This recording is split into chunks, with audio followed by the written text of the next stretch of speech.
Welcome to Out of the Fog. I'm your host, Melissa Royal. Tonight we have a very special feature-length interview with Alan Doyle. He's an actor, singer, author, and he's one of the best storytellers in a province full of them. So he's here to talk about his new record, his new book, and we'll be back with all of that right after this.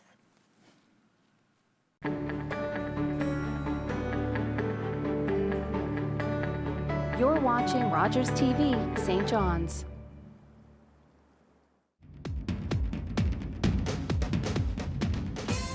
Hey everyone, it is Jason Piercy, host of Out of the Fog on Tuesday nights at 7:30. You're definitely going to want to watch because you never know what I'm going to get into. It's all about community. It's all about you. So watch Tuesday, 7:30.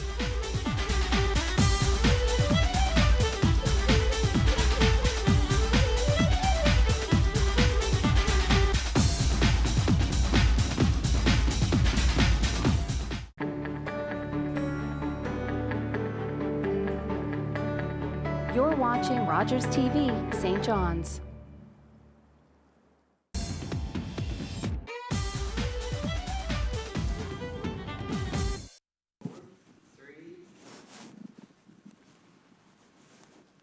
Welcome back to Out of the Fog. We're here with musician, actor, writer Alan Doyle, and we're so lucky to have him here. Alan, I can't believe your family lets you out of the house when you're finally in town. I got a day pass.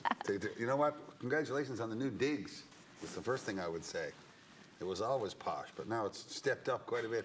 I haven't been here since you got the new spot, so. Well, welcome. And nice to see I'm you new here too. Yeah, way to go. So you got the new book, Newfoundlander in Canada. Yeah. This is your travels with early Great Big Sea Days across the country. Yeah. One of the things that jumped out to me in it is that you make a lot of familial references, all the different provinces. Quebec's the step sibling, you know, PEI's the sensible older sister. Yeah. So what do you think? Do you think Canada's a dysfunctional family or a big happy one? Well, all families are a little bit dysfunctional, aren't they? Like, you know what? I stumbled upon that thing a couple of chapters in that I might be able to draw, because there's a question that comes at the end of the book that asks me, where do I think Newfoundland fits at the Canadian supper table? And that's a real question that was asked to me in a real interview one time. And I said, well, and I answered it.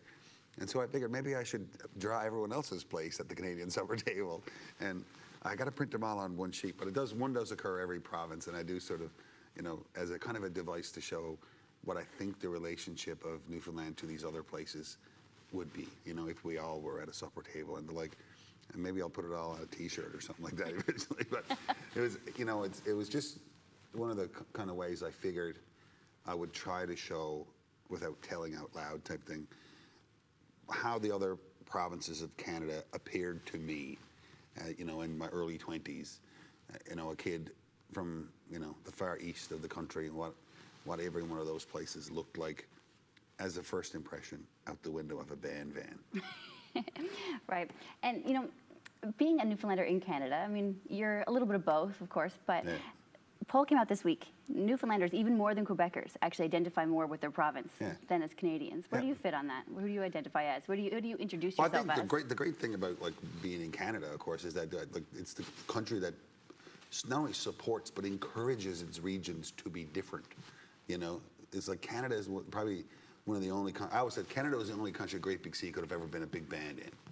You know, or a regional, very regional band, and you know, traditional music from where I was like, find me a polka band in Germany that's on the top 20.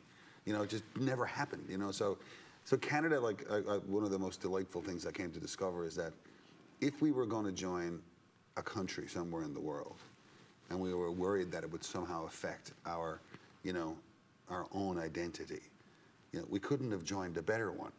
You know, and I tell the example of, you know, the biggest city in the country, you know, in Toronto. And like, I mean, you've been there many times. I lived there. there. Every single, you know, community around the world that moves to Toronto, you know, whatever country, whatever culture, they're not only, you know, encouraged to bring their food and music and wine or whatever with them, but you're also entitled to one day a week on the entire Danforth, where they'll do a parade up and down, you know. And so it's this, you know, we are a kind of country, and I think it's a wonderful thing that supports its own. So, you know, I think you don't have to decide if you're a Newfoundlander or a Canadian, because you can happily be both. So traveling across the country like that, part of the hilarity of your book is that you went into this vast country that you were a part of but didn't really know much about. Yeah. totally in the cold, right? Like That's you right. didn't, you only had kind of vague notions of the cities, as a lot of us did growing up. But I want to know, you know, do you think it would be a little bit different for a new band traveling now? Because I mean, some of your stories are great about walking around and trying to find a hotel or getting lost down a back road. But now, I mean, you jump on Airbnb and then Google Map your way there. So how would you think it'd be different now? One of the cool things and difficult things, but one of the things that makes for funny stories is the fact, as you say, that we was completely blind. You know, I mean, the very first place we ever went was, you know, Halifax, Nova Scotia. And of course, we had to find a hotel for me and Bob to live in, but I couldn't afford to get on the 1-800 number for the Holiday Inn, which is the only one I knew. So that's it. You had to go walk around and try to find one, you know, or go to a travel agent. But we had about $12 a night to spend, so there was no travel agent going to find it. And like in a short period of time, like that's probably 25 years ago, like it's completely changed. And a hotel is just one example. But as you say, like one of the sort of things about the wanderlust that I had is that I really didn't know what most of the cities, the skylines of the cities looked like. I might have seen one angle of them in a book somewhere, you know, or go get an atlas or something. But you couldn't randomly select live, you know, video footage from Main Street in Regina, you know, if you wanted to. And it was just way more difficult to get. It wasn't impossible to get, but it was way more difficult to get. And you couldn't decide 80 kilometers outside of Regina that you might want to see what Regina looks like. You know what I mean? And so it was a different era of travel, and it was much more of a mystery at the other end of it. You know, which in retrospect was amazing. At the time was difficult. I bet. Speaking of technology, you mentioned you kept a journal some of the time throughout your early travels. Do you still do that, or do you now just, you know, go back on Twitter like the rest of us, see what you did all summer? Twitter has changed it in the last 2 or 3 years since I've been on Twitter, or a couple of years, whatever it is, a little bit, because I blog less than I used to, because the Twitter kind of has taken its place a little bit. But when Great BC started touring in 1993, I started keeping a journal. I wrote a journal, you know, in a leathery little book, you know, and sometimes it would be some observations, you know, something I thought was very poetic or something at the time, but most often it was played here, ate this, drank this, fell asleep here. That's mostly what the entries are. Ate the cream eggs. Yeah, and honestly, but the thing that really sort of cemented or made a big volume of that stuff was around 96, I suppose. We just about, like every other band, got a website. And we decided right away that if we're going to have a website, we got to have stuff on it that turns over. It needed content that changed. So I started writing From the Road blogs, my tour diary. And there's hundreds and hundreds and hundreds of, you know, submissions to that are up on the website still. You can find them, you know. So I could call upon those. But in all honesty, I didn't have to go back to a lot of them on this one. I sort of did for fact checking on a couple of things. Just even if it was just a memory, I said I want to go back and make sure I didn't remember that, you know, in a different way or something back on the day, or what did I think of Quebec when I drove into it first, you know, because I might have written something about it, and so I did, you know. But mostly it was just from memory, and I wrote it all sort of right out of my head, and then we set out to fact check it as best we could with either asking some of the other guys in the band, you know, or some of it's of course in the news and the like. So, but it was really an act of memory more than anything else. One of the stories you seem to remember very vividly is the one on Canada Day. Yeah. You got a little trouble with the Queen's Buddy. Is that when you first discovered that or felt that you were kind of an emissary for Newfoundlanders and that you weren't just representing your band, you're representing the whole province? It wasn't really, that wasn't the first time, but it was the time when it sort of, I think we all embraced it equally and realized that, like it or lump it, we had become these ambassadors for the province, right? And because as you say, like there was like a Newfie joke for the introduction and a sou'wester and a dinghy to pull us out on when all the other bands had something super cool, and we were a joke. And then there was, you know, the protocol people for the Queen asked us to change the lyrics to Auntie Mary, you know, because they thought drawers. Yeah, they thought drawers was too much for Her Majesty or something, and it was all foolish in retrospect, but it was very, very. It wasn't foolish on the day because we were so young, and. You know, I didn't want to have those fights. Like, I wanted everyone up there who was organizing those gigs to love me. And I wanted them to think, oh man, the Newfoundland guys, when they show up, they're team players. Like, I didn't want to be the whiny one. But, you know, but we had to make up our mind kind of right away that we weren't going to stand for it, and that if Newfoundland was going to get misrepresented, it wasn't going to get misrepresented on our watch. And so, for better or for worse, in the weeks and months and years to follow, we became by default or de facto or something, ambassadors for Newfoundland. And I mean, I started thinking about it like when I was doing this book. I was like, can you think of a more unlikely group of people to act as your, emissaries around the world? Like imagine pitching that if you were in government or someone, going in and saying, hey, I got an idea. I got a bunch of guys who will, take our message around the world. Currently, they're wearing cut-off jean shorts and Eddie Vedder wood shirts at 7 George on George Street, doing, rum tastings or something. It's like, there really couldn't be a more unlikely group of people, really, but like a band? You're gonna get a band, but that's how it worked out, and so we took it on wholeheartedly when it was sort of thrust upon us. Yeah, you might not have been cast in the fancy tourism commercials, hey? Yeah, yeah. But so after all that time of representing Newfoundland and traveling across the country, I want to go back to one of the things you mentioned in your book is a couple of times is how the old guard, the old sod on the wharf used to talk about the Canadian wolf and warn you about it. Yeah. If you could go back now and tell those guys, what you feel about Canada, what your experience was, what would it be? Oh, I just same things I say in the book. I just say, most of the opinion of say people a couple of generations ago who were born in the country of Newfoundland, the Republic of Newfoundland, and were adults, by the time the Confederation vote came along. I think if I had anything to say to them, I would say the same thing I just said to you. I'd say that, my discoveries about Canada is that, we couldn't have joined a better one if we wanted to remain, ourselves, because most of the country would ask nothing more of you than that. As a matter of fact, they'd encourage you to do so, as they do with every other culture they can find, and we wrapped up in the whole thing that, I can't say for sure how I would have voted because I wasn't there, but people like me from where I'm from didn't vote yes, and so despite the fact that I probably would have voted the other way too. But if I was alive and of voting age in 1948 or 49 or whatever, but no, I love it. I love being Canadian. I love being a part of Canada, especially. That's been cemented more for me traveling internationally. Where you're just so relieved sometimes to have the Canadian flag on your knapsack. And I heard someone else say it, and I think it's true. Is that not that Canada is perfect, because no country is perfect, but one of the things I love about Canada is that we're always trying to make it better. We're always trying to get it right, and that's way more important, I think, than anything else. Cool.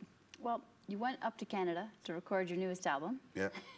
The Week at the Warehouse. Yeah. We got a copy of it here. Yeah. It's a great record. It's real fun. Thanks. Tell me about working with Bob Rock. It was so awesome. Bob's a hero of mine, right? Because I was born in 1969, so I was a teenager in the 80s. And my favorite thing in the world, of course, was Def Leppard and hair metal and Bon Jovi and Aerosmith and AC/DC and all that kind of stuff, Van Halen, and he was in the middle of that whole scene. This guy from Winnipeg, who became one of the most sought after rock producers in the world, and he was the guy I liked a few years previous in the band called the Payolas, and like he's gone on to do Bublé and Jan Arden and The Hip and Van Morrison and on and on and on and on and on. And the funny story of it all goes, I talked to my manager Louis. I said, I want to do a band record, live off the floor, old school band record, where we all set up and do it like it'll be like a concert, except it's on the studio floor. And we talked about lists of names of people who still make records like that. There's not that many. And Bob's name came up, Bob Rock, and we sort of fooled around with the idea of how we might get Bob our demos and court him or whatever to come. So I said, I'll tell you what, I'll ask Jan Arden, because Jan and him are buds. They've done a couple of records together. So I sent Jan a note and said, Jan, I'd like to get my stuff to Bob Rock. And Jan said, well, I'm talking to Bob Rock tomorrow, and I'm going to get him to phone you. I was like, okay, cool. So I expected maybe sometime I get a note from a manager to a manager or something. I was driving up Torbay Road the next day. It was around 2:15 because I was picking up Henry at school. And my phone rang right in front of Entles Irving, I swear to God. And I looked at it and said, Bob Rock, Hawaii. And I was like, Did you pull over? I did so. Kids got to wait. Kids had to wait that day. I pulled over in Entles Irving on Dorby, and I said, hello? He goes, is that Alan? And I go like, yeah, hello. He goes, oh, hello, Alan. This is Bob Rock. Jan Arden told me I had to call you, and I'm not about to piss off Jan Arden. I was like, hello, how are you?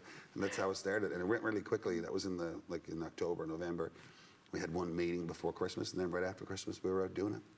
Wow, and was it all recorded within a week? Mm-hmm. Yeah, we did all this. The band came out on Saturday night. The following Saturday night, we sat down and had a little party and listened to all the demos and the rough mixes. Wild. Yeah.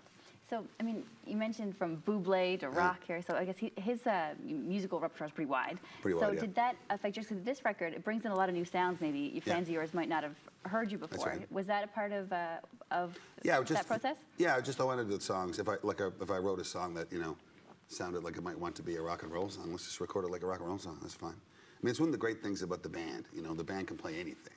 They can play jazz if you want them to play jazz. Not to worry. I have no issue. I have no intentions of doing the Alan Doyle jazz record, but it might be pretty awesome. But it's wide open. It's more of a wide open thing compared to being like in a trad band or being in a strictly country band or strictly whatever. So yeah, and so the record. I mean, that's the way my musical tastes are anyway. I often sat down and listened to a country song, and then a metal song, and then 4 songs from the Irish Descendants and 2 Matt Burns songs, and then Taylor Swift. It's just the way, and I love that variety. Old Taylor Swift or new Taylor Swift? All of it, I guess. I didn't know. Is she old enough to have old Taylor Swift? Yes, years now. But yeah, that's fun. I think my favorite song on the record is Bully Boys. Oh yeah. It's fun. I love how it feels like it must be a traditional song that somehow you missed. Yeah, because it feels like it just feels like that. But it's all you. And so tell me the story about writing that.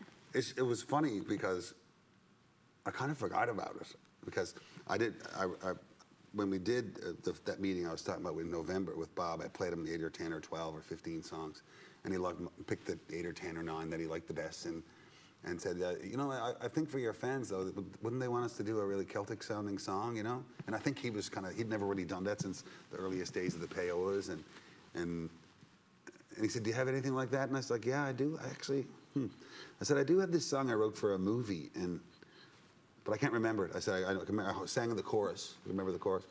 And I said, I can't remember the verses. I don't know. I'll bring it back tomorrow. So anyway, so I went back to the hotel, and I didn't have the song, my original demo for the Robin Hood movie on my computer. I couldn't find it, and but years previous, of course, there was a scene in the Robin Hood movie where the merry men are leaving France and they come back to England, and they needed a shanty in the background. So I wanted to sneak a few songs in the movie, So I wrote one, and I wrote, roll me bully boys, we're in a hurry boys, we got a long way to go. We'll sing and we'll dance and bid farewell to France, and it's roll me bully boys roll. And that's just a very common kind of structure for a shanty, and the verses would just be, drunken foolishness the way, and with a refrain to keep everybody rowing in time like a shanty, that kind of thing. But of course, I couldn't remember any of those verses because I just couldn't. And I went on YouTube and I found the scene in the movie because someone had popped it up there, I guess. And one of the lines from 2 verses was in there and a couple of choruses. And so I remembered that much. But on YouTube, when you look down the other side, and there's all these other suggested views or whatever. Yep. There was these dozens and dozens and dozens of versions of the song that had made their way around the world, and people had used a few lines from the couple of verses and wrote their own. Oh, no way. Oh, yeah. So it was like versions in Croatia and the Philippines and the UK and America. In different styles of music? All shanties. Like people at shanties festivals. They called it the Robin Hood shanty. And they made up, what parts they couldn't find, they made up their own verses, which is exactly the way shanties used to go years ago. That's how they used to make their way around the world, right? And so it's so thrilling that in this modern age of technology, the shanty chorus still stays the same. Old school viral. It is old school viral. It's exactly what it used to be, because like Grape You See, for example, I recorded Donkey Riding. Away, hanging away we go, donkey riding, right? There's hundreds of verses to that. In different languages, some guys, some filthier than others, some kind of proper, to sing when the bosses were around or whatever. I only know the ones you guys picked. That's right. But there were hundreds, and like, so it was so kind of cool, and the folky in me got a little chuffed to remember, to realize that something I wrote had kind of been entered into the folk canon. That was kind of cool. So you mentioned Robin Hood. You got the book out about your childhood. You got the book out about early days of Great Big Sea. Yeah. When's the book coming out about hanging out with Russell Crowe and chasing him around the world? That'd be a good book. Now that I think about it. It'd I'm be looking fun. forward to it. Yeah. We had some great stories and great times, and some other stuff too. There's lots of stories to tell, and most of it would just be fun, harmless, fun stories, but I've been really I've been really lucky to have pals that are always asking me, to join in whatever they're doing, whether it's Russell on films or Mark and Alan and that gang on various television shows or whatever, and even Random House came and said, "Well, I'm writing a book." I was like, "All right, you got to do that?" No, I haven't got a clue how to do that, but I think you did all right. yeah. But you know what I mean? I'm lucky that I get to have these experiences with friends, who are doing things that they're passionate about, and that they'll include you in it. It's so awesome. Perfect. Yeah, doing these different things like a book and a CD, you're actually out promoting both right now. Both came out pretty close together. Both industries have changed so much with technology in the past little while. How would you compare what's going on in the book industry versus the music industry? I'm glad you asked that, actually. That's a good one, because no one's asked that yet, and it's quite interesting to me that being in a book company right now, in an office, the head office of a book company, is exactly what being in a record company was in 1995. Really? Yeah. How so? Because they still have money, and they still have stores that sell their stuff that they make, right? And they still have people out selling the stuff that goes into stores, in the that kind of thing. And like Chapters keeps getting bigger and bigger. Yeah, they still sell physical copies of their stuff, and like the publishing world has managed something that the music world, the TV world, and the film world haven't. And that's that the digital age hasn't killed them, and completely changed how they do it. Because, some of that's consumer driven, because I think people still like books. But even in the digital world, for books, if people want it for like a digital reader or even an audio book or whatever, that people consume it still. They buy it. There's no torrent for books that I know of. There's no kid down on the side of the road, with 5 iPads with all the Margaret Atwoods in there. Hey man, you want this for $20? Like, you know what I mean? Maybe now she's pretty hip and She's cool pretty now hip with and the cool TV now. show. Yeah, that's right. But you know what I mean? Like, so Totally. that industry has embraced the digital age far better, and the consumers of literary works, I think, have committed to purchasing stuff as opposed to trying to, I'm not sure there's many people honking around online to try to get the new Dan Brown book for $1 cheaper. Are they? It's like. But even people like me who love technology, I still love having the physical book. People do. People still love it. The digital copy. I talked to this guy, the Random House people, just a couple of days ago. Digital sales rate kept rising till about 2 years ago, and right now I think in Canada they said they're around 20%. So 2 out of 10 books that get sold in Canada is a digital copy, and 8 out of 10 is a hard copy. Wow. And that hasn't changed in like 3 years. So Newfoundlander in Canada, you're wearing your Order of Canada there right now. Huh? Oh yes, You've won the big award. That's the big trophy. Yeah. Have you fully assimilated? Right. I think I have. And I think it's awesome because, like as I say, being a Canadian from Newfoundland, it's just like being a Newfoundlander in Canada. It's like. I think we're very lucky that in a very short period of time, Newfoundland has become an important part of the country, and it's kind of beloved right now.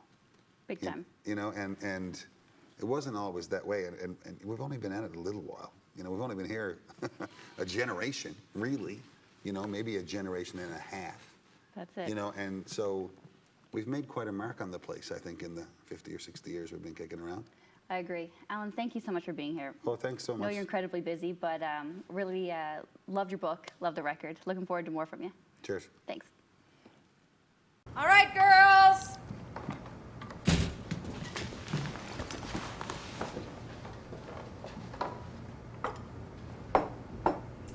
Mom, you said it's played again.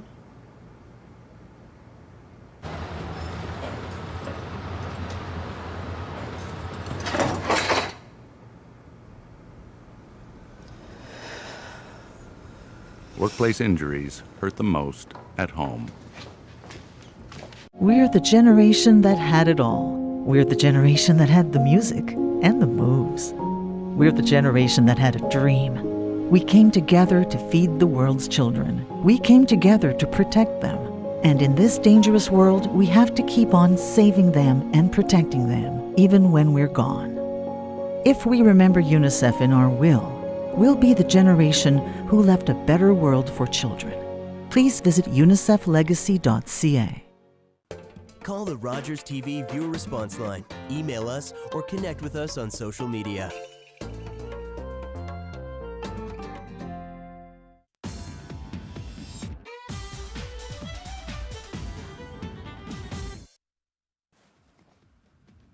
That was our feature-length interview with Alan Doyle.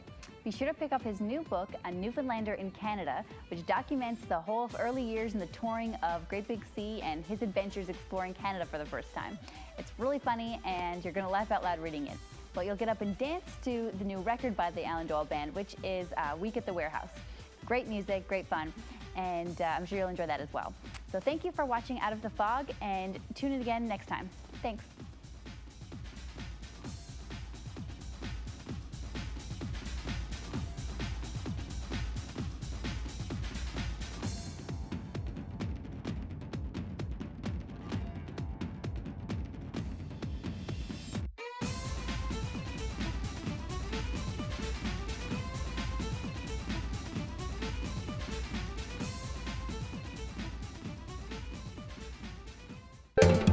Call the Rogers TV viewer response line, email us, or connect with us on social media.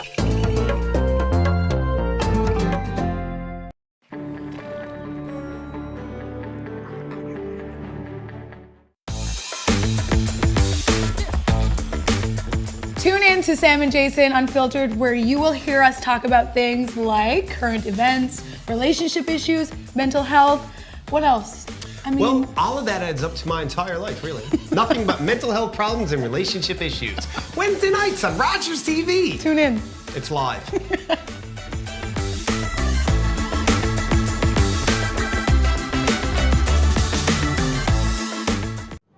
The world's most famous Canadian, Grey Owl, just back from a triumphant British tour, is to be a reluctant guest at a gathering of First Nations. Archie, you may not realize this, but right now you are the most famous Red Indian in the world. These are your people. You have to be there. Come on, Harry, let's go. Sure, I'm sure. His name is Archie Bellini, and if he's a Red Indian, I'm the King of China. It is an honor to meet the man called Grey Owl, who has brought much respect for our people. Imposter, rascal, dreamer.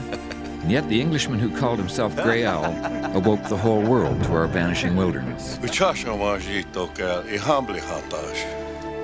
brother says, men become what they dream. You have dreamed well.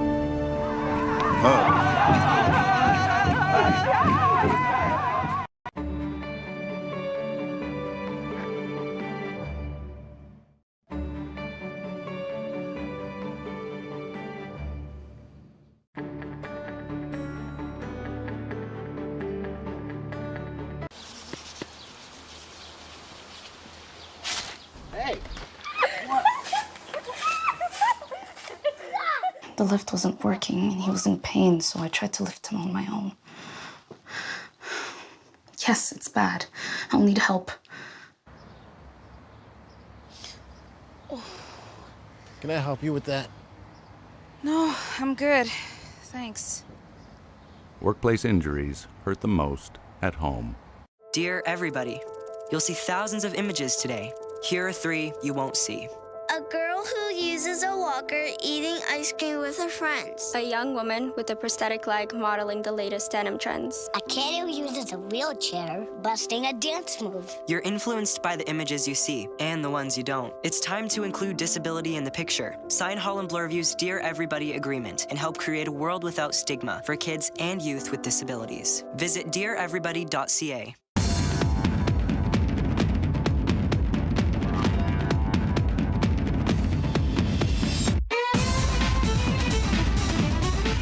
Hey everybody, how you doing? It's your boy DC coming at you with an episode of Out of the Fog that's dedicated to the future of.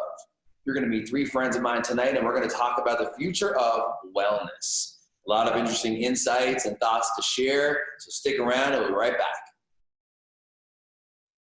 And welcome back, everybody. This is the special edition of Out of the Fog you're watching, and this is a theme that we put together called The Future Of, which is future-minded, proactive, positive discussion around the future of so many amazing industries that make up Newfoundland and Labrador. And so I'm very lucky to have 3 incredible guests hanging out with me on this call. The amazing Dane Woodland, Mike Wall, Melanie Keynes. How you guys doing? Good. Great. So first, I'm going to round it out by letting everybody viewing at home, in case anybody doesn't know you powerhouses. Dane, I'd like to turn it over to you. Please give us a little bit of a view into your life and what has led you into your career of wellness. Wow, thanks, DC. I think I've been doing this, it's been 8 years now. I'm a personal trainer and group fitness instructor, and I currently work out of Max Fitness here in St. John's.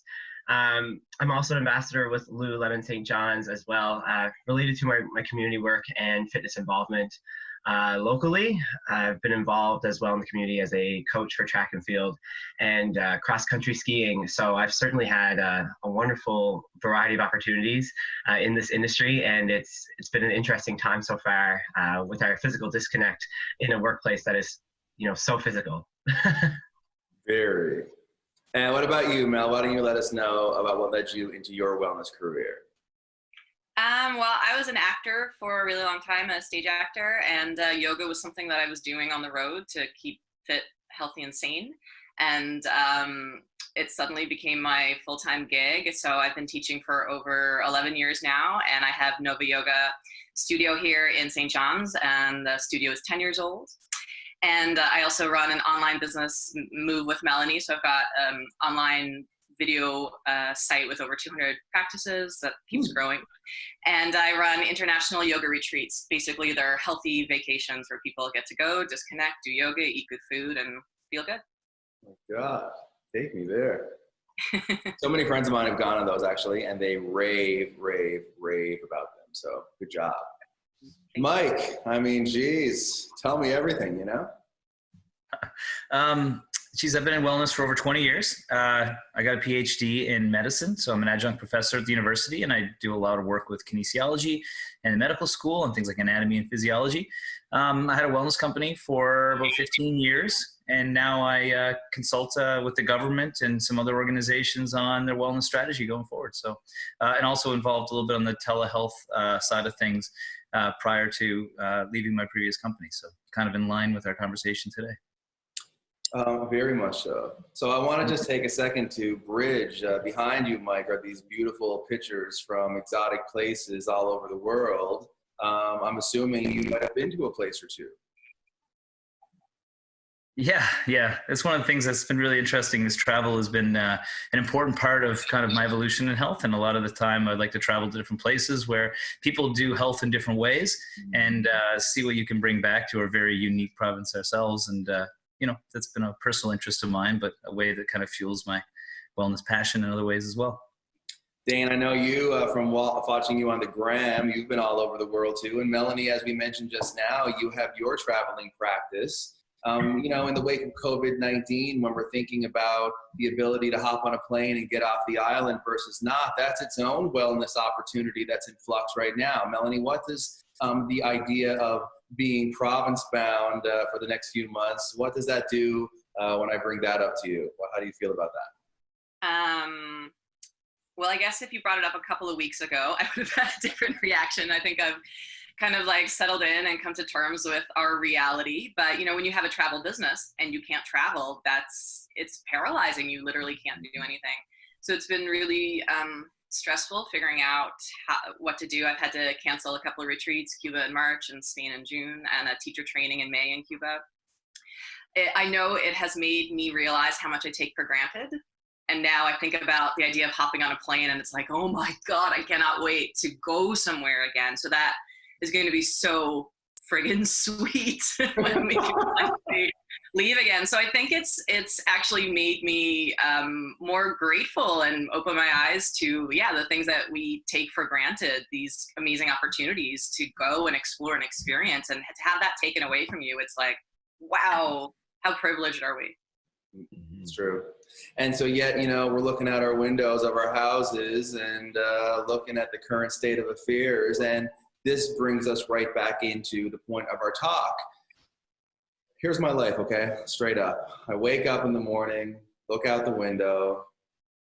I used to go to the gym every morning, 6:45 on the floor, repetition. It's how I start my day. I'm lost, guys. It's like emotional moments, like I'm holding back here.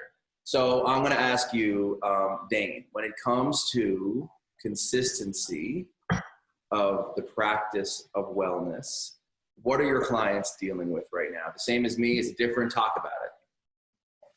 Yeah, I think you brought up a really important thing, even in your own personal description there, about just structure and how structure has been so disrupted. I'm seeing that in my clients, and I find what you said very relatable for me as well. I relied on the structure of my workday to give me a window of time to work out. I would have a chunk of clients in the morning, usually the afternoon off. I would exercise, and then more clients in the evening. And now, without that structure, my workout schedule has been actually very helter-skelter. Some days it's in the morning. I worked out like 9:30 a couple nights ago because I just hadn't gotten it in yet, and I've been doing it in the middle of the afternoon. And I'm seeing that with my clients as well, just this general disruption to their norm, and then also the lack of access to supervision, especially people who are in pain or recovering from an injury. Oftentimes there's not a lot of confidence in movement, and they want that advice and they want that support. So not only do they not have the structure, to follow the programming that's essential to their recovery or to their strengthening, but they don't have the guidance that they need. And it really poses a lot of different challenges, I think, for those circumstances. And oftentimes I think people might feel challenged in that regard anyway. And now there's like this next layer that we have to overcome in order to allow people to continue to be healthy and to be strong. Very well said. Mike, what are your thoughts about the need for supervision and those related outside-in energies to keep us focused in our wellness routines? Yeah, I think that I came from the gym background too, and I was a personal trainer for years. And I think that most of the time people come down, they definitely need the guidance, but after a while, once they understand the form and technique, they come for the social aspect of it. And I think that that's one thing that all these organizations are going to start to reflect on is really, there's going to be online classes. Like I know Dane's doing them. I know Melanie, you're doing them.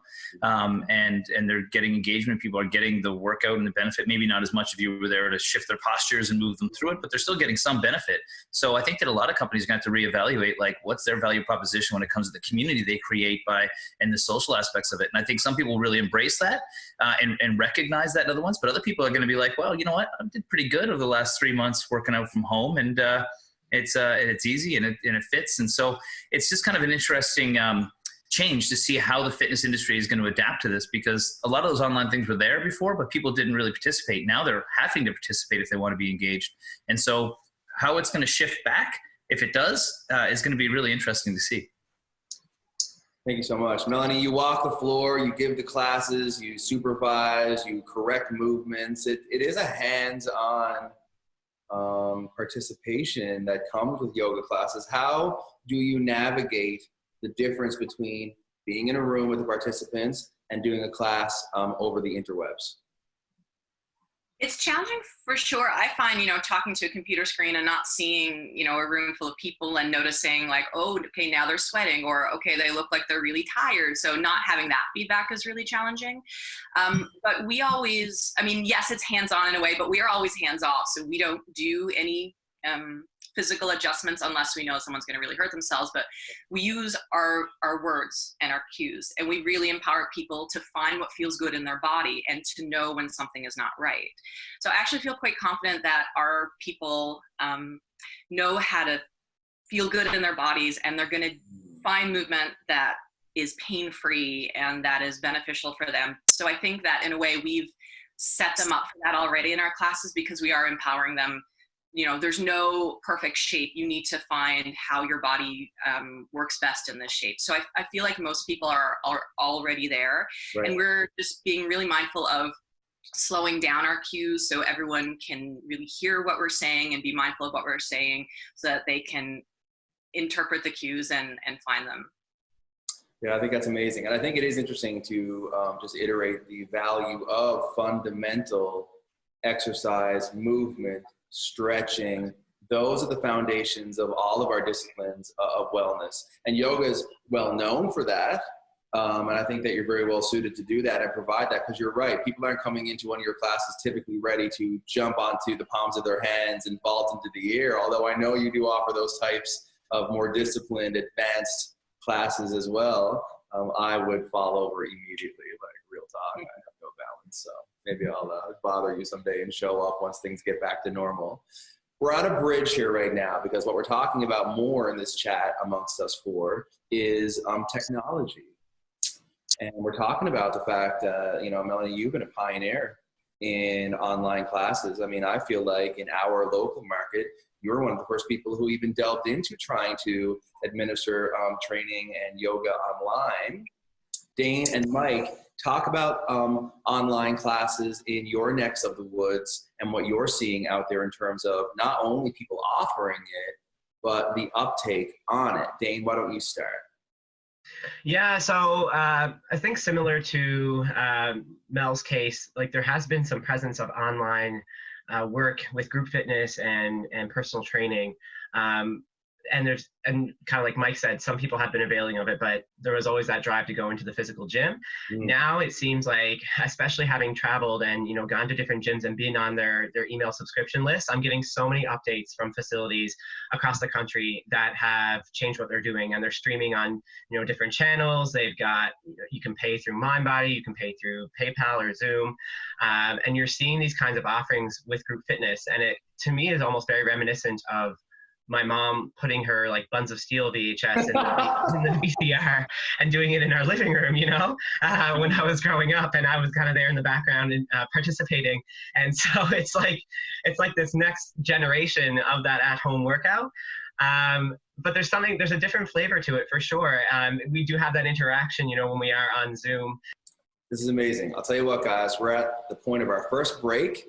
We're going to cut the commercial, we're going to come back, and then we're going to jump into a conversation related to all of this. And Mike, you're going to lead it up, and it's about forced change, which sounds whoa, and it is, depending on how you look at the opportunity of it. This is Out of the Fog, the Future of series, and we'll be right back.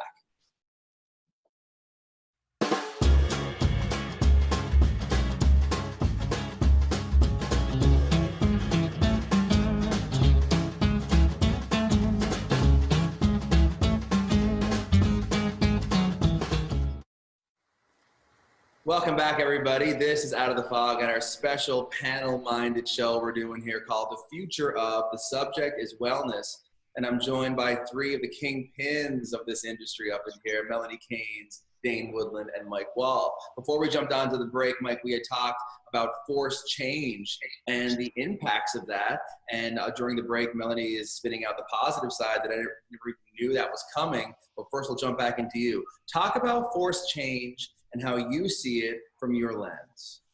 Yeah, so I'll veer away from like the traditional wellness and fitness.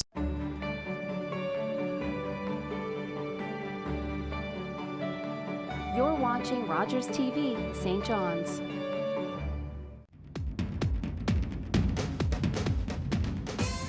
Hi, I'm Melissa Royal-Critch, host of Wednesday nights on Out of the Fog on Rogers TV. Every week we chat with political, business, and community leaders about things going on right here in our city. So tune in at 7:30 or again at 9 o'clock on Wednesdays on Out of the Fog.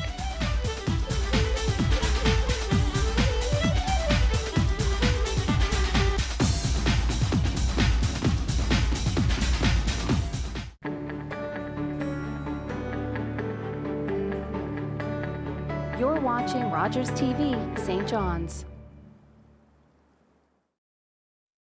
And welcome back, everybody. This is the special edition of Out of the Fog you're watching, and this is a theme that we put together called The Future of, which is future-minded, proactive, positive discussion around the future of so many amazing industries that make up Newfoundland and Labrador. And so I'm very lucky to have three incredible guests hanging out with me on this call. The amazing Dane Woodland, Mike Wall, Melanie Keynes. How you guys doing? Good. Great.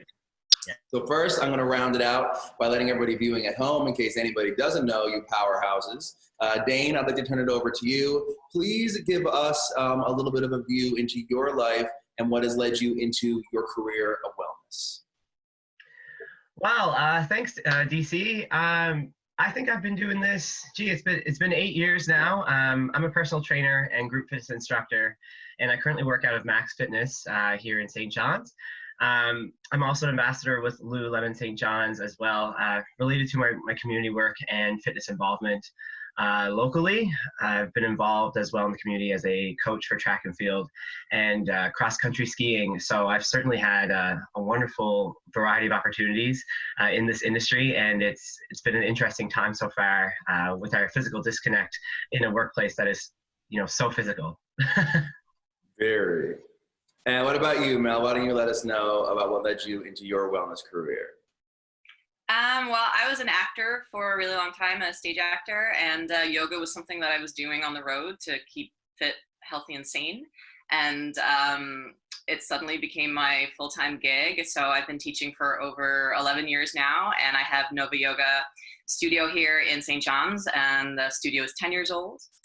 And I also run an online business, Move with Melanie. So I've got online video. All right, girls.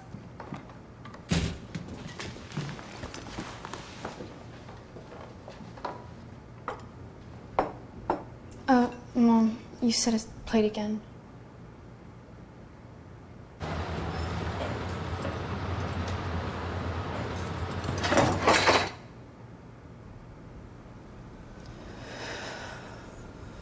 Workplace injuries hurt the most at home. That he fell. Whoa, I'm not driving. I'm way too stoned. How are you feeling, Beer? Oh, since we had that talk, I'm not driving tonight at all. What about you, Dave? You only had a couple of drinks. And only a couple of puffs. I don't drink and drive. No way I'm getting behind the wheel when I smoked weed, too. How are we getting home, then? Well, you can drive, Dave. Come on, Dave. Take one for the team, buddy. Don't let weed and alcohol influence your decision to drive. Yeah, I need a ride.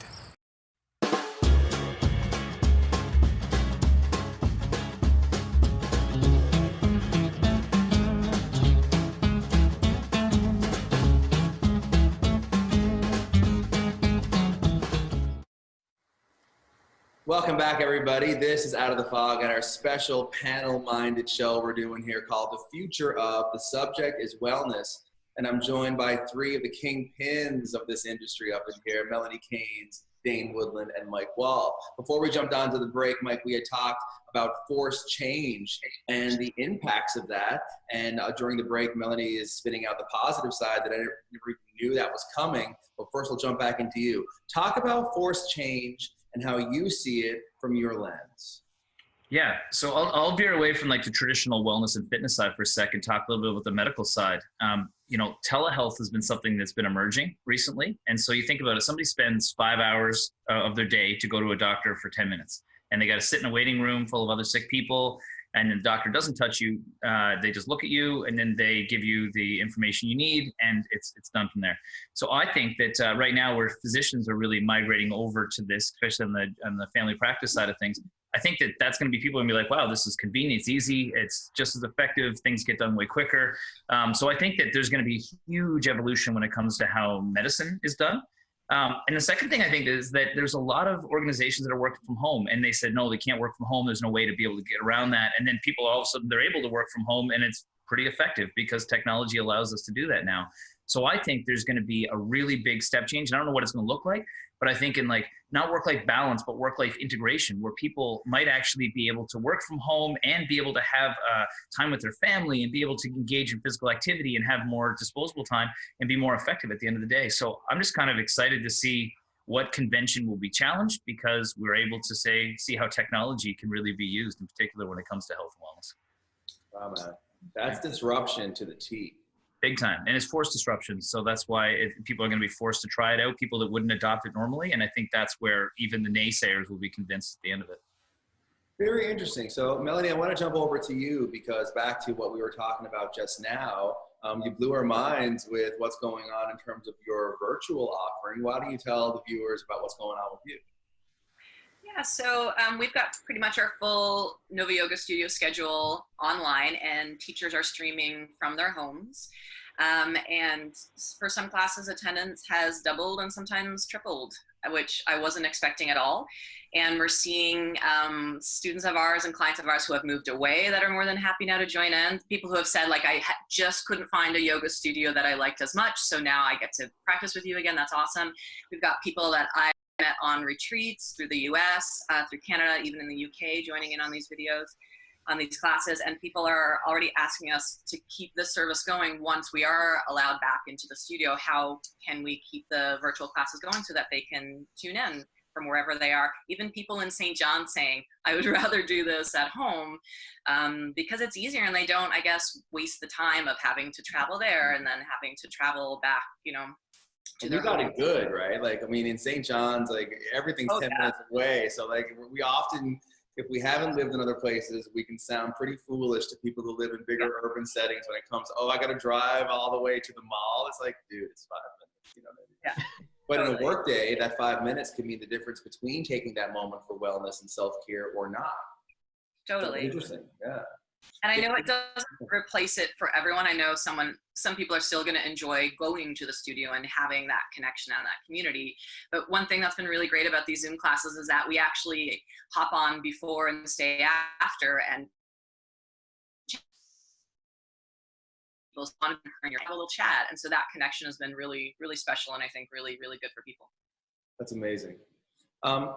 There is a conversation that we want to have, and it's threaded through what we've been talking about, which is community, and how we're trying to continue to build that virtually, and it's going really great in some situations. Dane, you have always been such a proponent of community in your industry, in your networks.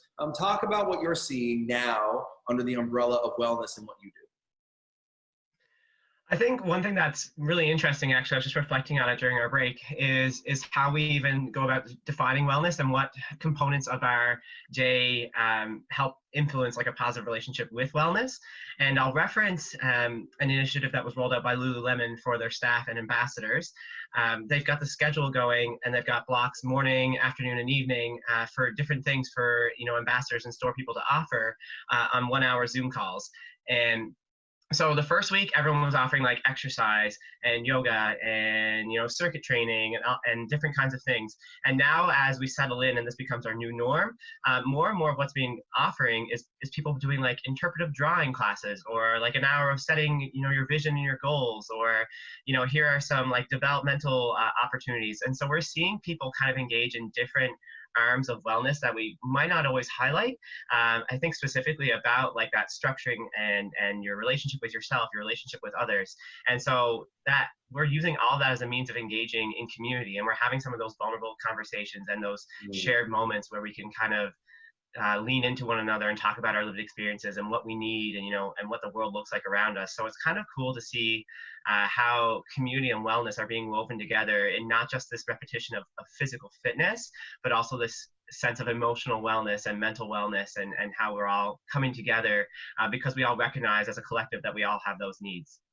I think that's so amazing, and I will actually highlight that Recreation NL, which is a provincial organization that, you know, is mandated to offer programs and services and connection around the subject of recreation. It just did a rebrand, and now they're wellness supporters. That's their position. So Recreation NL is wellness supporters, because whether you're reading a book or going for a walk or a run, that is all under the category of wellness and self-care. And it's important for all of us to, I think, lean into that direction, because self-care doesn't have to be running down the road and sprinting. It can be doing whatever makes you feel well, and that's mental as well as physical. Melanie, what do you think about that? Oh my gosh, absolutely. And I think that's something that like many people enter yoga because of the physical benefits, because, you know, they feel, you know, they're getting stronger and they're getting more flexible, and that's great. And then there's suddenly this, oh wait, I'm connecting to my breath, I'm listening to my body, I'm tuning inward. Oh my God, this is amazing. And so the wellness is not just the physical, then it becomes that connection to yourself is the wellness. And then when you listen to yourself and connect to yourself, you realize, I need this, I want this. So it, and I think that's the real power of yoga is that when you listen in, you realize what you need. And then it could be, I need to read that book, I need to have a bath, or I need to go for a run. That's great. Mike, when you're seeing all of this from the different lenses that you have from day-to-day life, where do you think we will be in the next 3 months? 3 months from now, what will be our general attitude towards wellness as compared to where it was 2 months ago? What are your thoughts on that? It's funny because I was just going to say exactly that, is that people's traditional view of wellness has been purely exercise and fitness. But now I think that people are realizing the importance of hobbies and recreation and family and connection and spirituality and self-reflection and the emotional side of things and how they deal with stress, because maybe they haven't had a stressful life and all of a sudden now they're without a job and they have no prospect of a job and they're trying to make ends meet. There's financial health and wellness that people don't take into account. So I think that the spectrum of what wellness really is going to expand way more than somebody being able to, like you said, run or lift or, or bend or whatever, to being somebody that's much more well-rounded. And I think that when we get that view of what real wellness is and what a well person looks like, we're going to realize that, like, you might be strong in 4 of 6 areas, but you got 2 areas that you're pretty deficient in. And maybe that's where you should put your effort in. Maybe you don't need to run that much quicker. Maybe you just need to be able to handle things or manage your budget or things like that. And this is the really unique opportunity we have right now, is that some people are forced into having the opportunity. So I would encourage everybody to reflect on it and then maybe skip a little bit of the binge watching on TV and focus a little bit on fixing up those areas or learning something new. And that uncomfortableness that comes with being exposed to something for the first time and realizing you're deficient, that's a good sign you're learning. So true. Dan, I'll turn it to you. What are your thoughts leading into life 3 months from now versus life 3 months ago? What is your wellness vision for the future? It's tricky, because there's Call the Rogers TV viewer response line, email us, or connect with us on social media.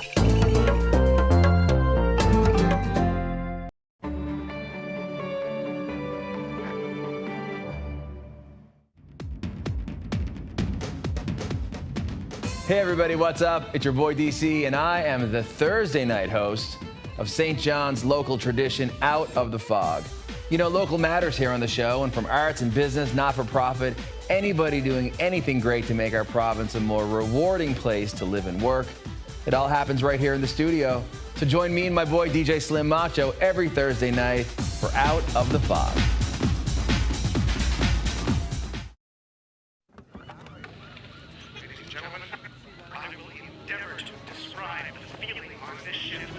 The American ship is just trailing the Blue Nose. Angus should never have agreed to this last race. She's too old. Eddie!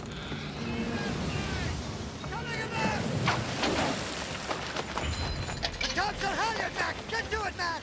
Appears there's some kind of difficulty. The topsail's foul!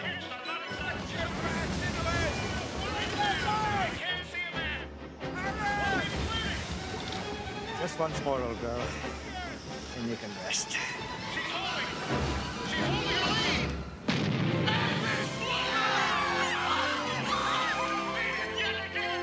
Her last race and still undefeated. The Blue Nose out of Lunenburg, Nova Scotia was fastest in the world for almost 20 years.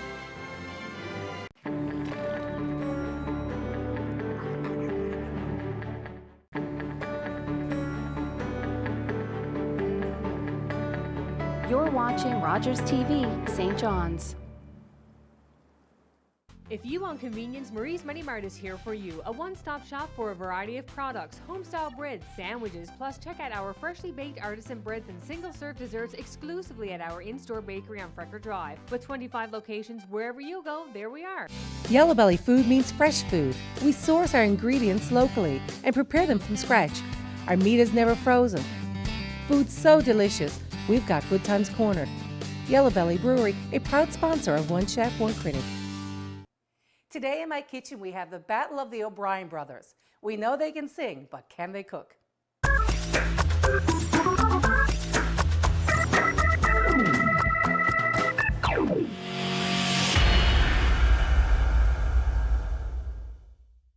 Hi, welcome to Scoff Off. Scoff Off is a lighthearted cooking competition where we take 2 guests, secret basket ingredients, and 20 minutes. And today we have two fantastic guests. No strangers to me, of course, or anybody here in the province. We have Conor O'Brien of the Irish Descendants and his brother, Arthur O'Brien of the Navigators. Hi. Hi, guys. Thank Hello. you for participating. Thank you for having us. So, Conor, I'm going to start with you now because you're the oldest of the pair. The wisest. The wiser of the pair. I don't know about that one. I do know you, right? We know each other well. Right. So I do know you like to cook because I've been to your house for supper and it was a lavish meal. It was lovely. So do you think you're going to beat Arthur today? I'm going to give him a run for his money. We both, you can just by looking at us, you know that we like food a lot. So he's pretty good in the kitchen too. So he's anyway. pretty. Yeah, and you told me that he actually takes some cooking lessons. Did you take some cooking lessons, Never Arthur? in my life. Oh, he really? does. He probably told you that. But To throw me off. yeah, throw you off. But I would say that Con's definitely more experienced with Newfoundland cooking than I am. But Right, but you've got an exotic palate, right? Yeah, I like different. And you like tandoori and you like Indian food, yeah. So you're a bit of a cook. So I think we got a good competition going on today. He has the Magic Wok cookbook down to